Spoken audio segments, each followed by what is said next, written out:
Alors le plan c'est quoi? Ma mission est de te protéger.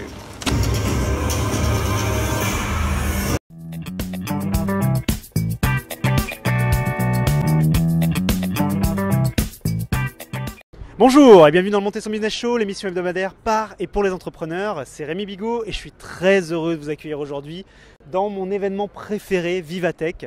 Et je suis avec Magali Touroud. Bonjour Magali. Bonjour. Comment vas-tu?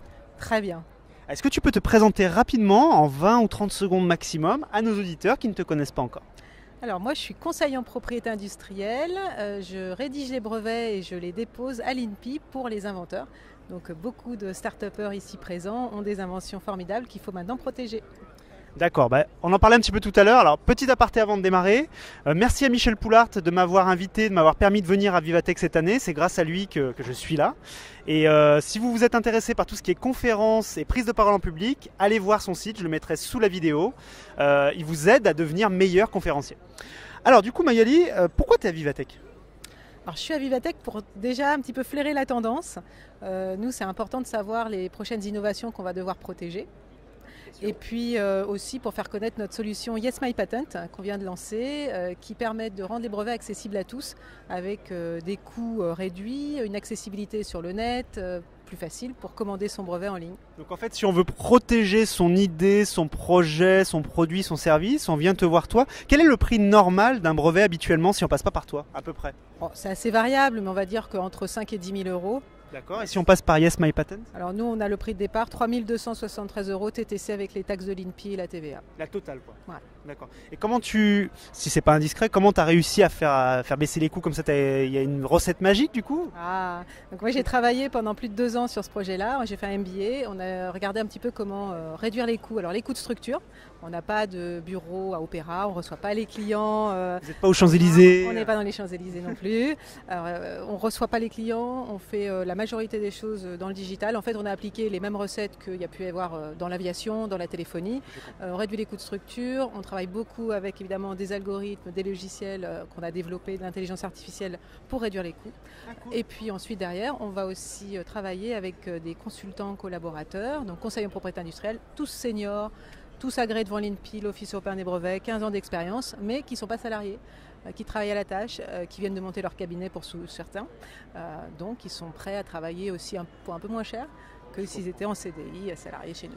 D'accord, non mais c'est vraiment intéressant parce que c'est vrai que c'est un domaine où moi j'ai un blog, comme tout le monde le sait, ceux qui me regardent en tout cas, sur le business, et c'est vrai que c'est des questions qui reviennent souvent. Comment je protège mon idée? Est-ce que je dois en parler? Alors ça c'est un truc, je dis toujours, attention, arrêtez de vous prendre la tête, c'est pas parce que vous allez parler de votre idée qu'on va vous la voler forcément. Par contre, il est vrai que si on a une idée vraiment très intéressante, qui en tout cas pour nous est révolutionnaire, il est important de la protéger d'une manière ou d'une autre.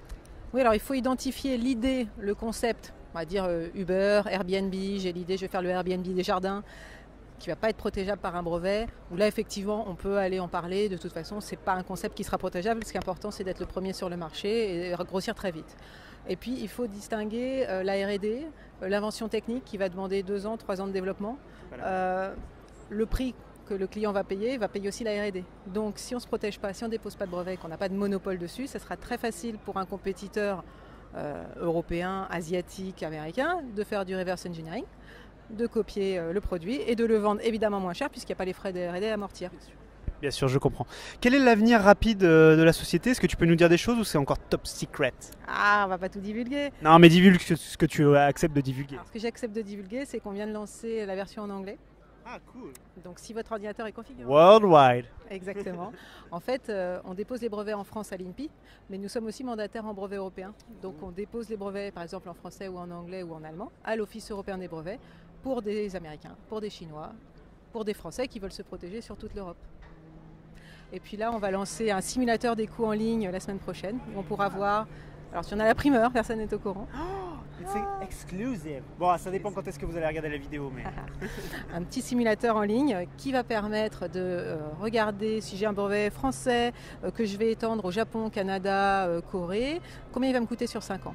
Et de manière très claire et vraiment sans trucage, les honoraires, les taxes, les frais de traduction. Sur 5 ans, je peux aller voir mon banquier, je peux aller voir mon investisseur, mettre ça dans mon business plan. J'ai un estimatif des frais. C'est excellent. Bah écoute, merci beaucoup pour tout ça. Est-ce que, dernière petite question et après tu nous diras où on peut te retrouver. Qu'est-ce que tu penses de Vivatech ? Ah, c'est super. C'est vrai que pour nous, c'est le vivier et on sent qu'il se passe des choses ici. Les gens sont dynamiques. Les startups, elles ont des projets incroyables. C'est vraiment incroyable.